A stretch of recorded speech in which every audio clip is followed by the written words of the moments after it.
नौ मुंतखब अमरीकी सदर डोनाल्ड ट्रंप को अपने ओहदे का हल्फ उठाने से सिर्फ 10 रोज पहले हश मनी केस में आज सजा सुना दी गई है, जिसके बाद वो 20 जनवरी को व्हाइट हाउस जाने वाले अमरीकी तारीख के पहले सजा याफ्ता सदर बन जाएंगे। अपनी हल्फबर्दारी से पहले सजा होना डोनाल्ड ट्रंप के लिए शर्मिंदगी का बायस है, जिसे रुकवाने के लिए उन्होंने मुतादिद कोशिशें की, मगर न्यूयॉर्क की अदालत और उसके बाद अमरीकी सुप्रीम कोर्ट ने भी उनकी सजा सुनाने का अमल रुकवाने की अपीलें मुस्तरद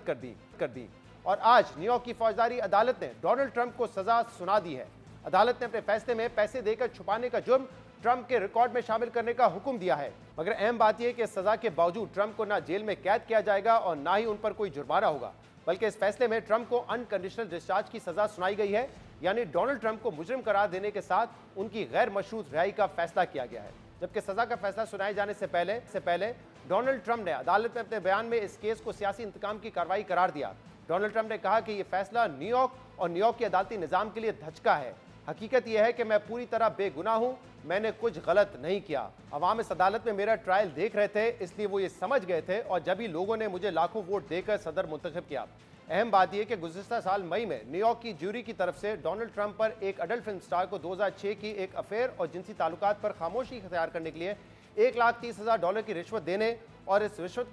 को छुपाने के लिए कारोबारी रिकॉर्ड में हेरा फेरी करने के 34 इल्जामात में मुजरिम करार दिया था। और दिलचस्प बात यह है कि डोनाल्ड ट्रंप पर जो केस बनाया गया था वो ना तो नाजायज जिनसी ताल्लुकात रखने जैसे इखलाकी जुर्म पर मबनी था और ना ही इस केस की बुनियाद इनकी जानिब से फैश फिल्मों की अदाकारा को पैसे की अदायगी थी, क्योंकि अमरीकी कवानीन में ऐसी अदायगी जुर्म ही नहीं है, बल्कि डोनाल्ड ट्रंप पर बनने वाले केस की बुनियाद ये थी कि उन्होंने रकम की अदायगी रिकॉर्ड में बतौर कानूनी फीस जाहिर की थी और इसी बुनियाद पर उन्हें कसूरवार ठहराया गया था।